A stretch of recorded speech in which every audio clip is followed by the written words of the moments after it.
say before is, "Oh, beautiful for patriot dream that sees beyond the years." And that is what our responsibility is, to see beyond the years. Our founders did, making us the freest country in the world. 50 years ago, John F. Kennedy took the oath of office, and now you will be observing that anniversary on January 20th. I was there in the freezing cold, as I told my colleagues the other day, and I want to share some of my thoughts with you that I shared with them. I was there that day as a student in the freezing cold. Many of you in this room have read about this all in the history books, but it was my youth, and as you know, John F. Kennedy, President Kennedy, inspired generations, our generation at the time and subsequent generations, to public service. When he was president in 1962, in a State of the Union address, he said, "The Constitution makes us trustees of the American people and custodians of America's heritage." Trustees of the American people, having an obligation to do what is right for them, as we see it, and custodians of our heritage, the great ideals of hope, equality, and a better future for all. You have given me the opportunity to uphold those principles. Because of you, we were able to make a difference. Because of my colleague Barbara Lee, who has just completed a term as the chair of the Congressional Black Caucus in the Congress and many years of service.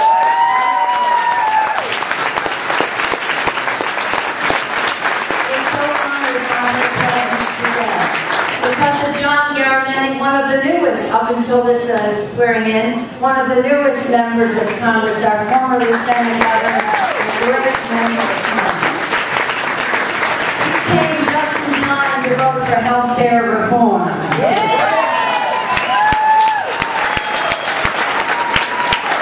But in the spirit of being trustees of the American people and upholding and custodians of our heritage, and with the support of your ideas and your enthusiasm, and you're giving us the latitude to lead in Washington, in my case as the first woman Speaker of the House, what an honor.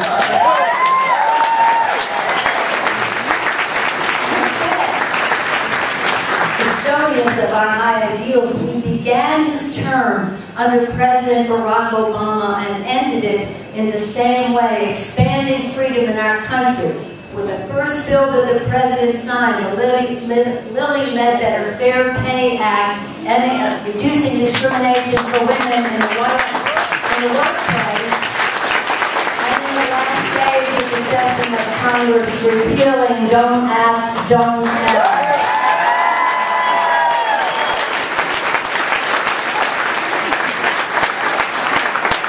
Barbara Lee, John Garamendi, and other members, Democratic members of Congress, and our California delegation led the way, were instrumental in passing, giving leverage to the American people by passing health care reform to make accessible, affordable, quality health care available to all Americans. Passing Wall Street reform with the greatest consumer protections in the history of our country. For our veterans, the greatest investment since the GI Bill was passed in 1944. Let's hear it for our veterans.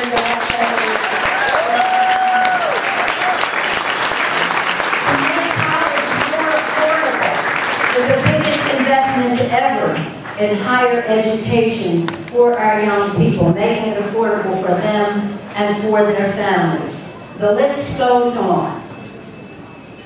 The Wall Street reform was very important, healthcare was very important, because they switched the leverage from the special interest to the people's interest.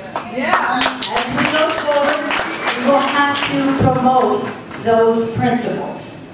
And I have said that when it comes to healthcare reform and Wall Street reform, for those who want to overturn them, they will meet with firm resistance. Thank you.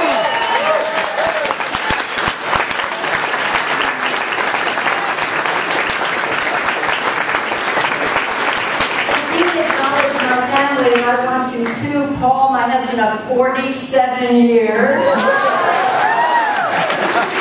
Our 5 children, some of whom are here.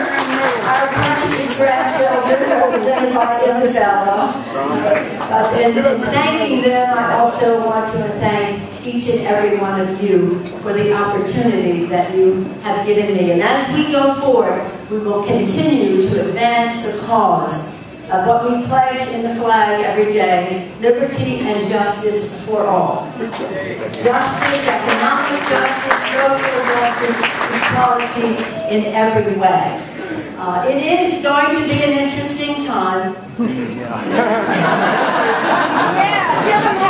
Just a few days we had the peaceful and respectful exchange of power, which is a symbol of our democracy. As Christine acknowledged the St. Francis, the city of St. Francis, I was very pleased that at the interdenominational service in the morning, it was selected, not by me, but by the new majority, to have the Song of St. Francis recited at that. And so I told them when I went to the podium to give the gavel that that is the spirit in which I represent this great city. In the spirit of St. Francis. So I want to take time to see each and every one of you, to thank you personally. Some of us have already said hello this morning. But I also want you to know that the support, the encouragement, the intellectual resources that you give me make such a difference, and the strength that Barbara Lee and John Garamendi and the rest of us bring to Congress. And now let's talk about California for a moment. John Burton isn't here because he has more of a cold than even I do. And he sends you his regards. But wasn't he a great state chair? We want everything in California. And aren't we proud? Yeah. Kamala Harris.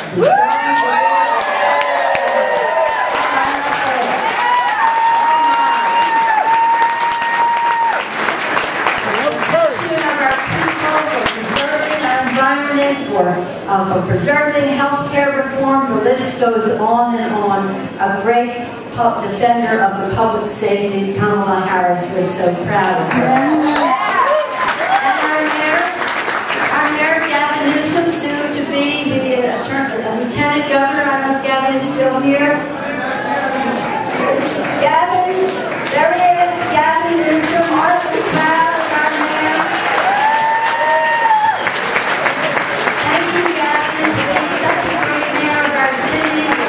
We wish you much success as you go forward. Aren't we proud of San Francisco to have these 2 strong voices of the next generation of leadership leading the way? And for some of you who were there or saw it on TV, when Jerry Brown took the oath of office the other day, our once and now present governor of California, he ended his remarks by saying, "California, here I come, right back where I started from." Congratulations to Jerry Brown. But it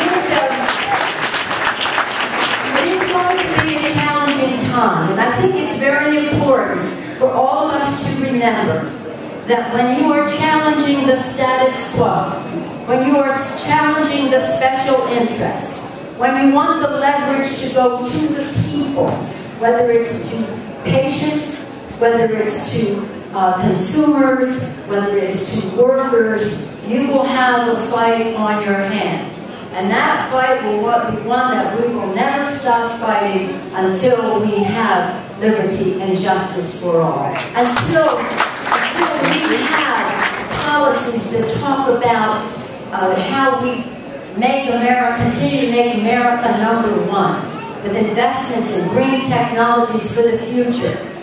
I was reading an article I want to share with you where they said that if you looked at the telephone from the way it was when it was invented to the way it is now, you would see a drastic difference. from a phone to something that you can watch movies on.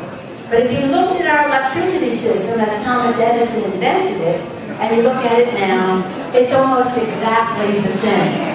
And so we see an opportunity for young people, people in our minority communities, people in rural areas, people in urban areas, young people, to be on the ground floor of changing it, to bring electricity power to the people with the creation of jobs and with the conservation of our electricity, of our water supply, and the preservation of our planet.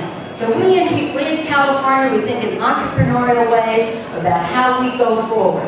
It's not enough to put people back to work. We have to put many more people to work and put them to work in jobs that honor their aspirations and what they can do. Healthcare reform, Wall Street reform, investments in clean energy jobs for the future, do all of that. So we have a big task ahead of us. Again, I thank you for being the tremendous resource you are, intellectually, politically, personally, and in every way. Your encouragement is a source of great strength to me.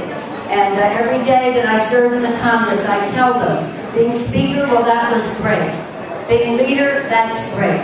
But there's no greater honor for me than to walk on the floor of the House every day to say that I speak for the people of San Francisco. So again,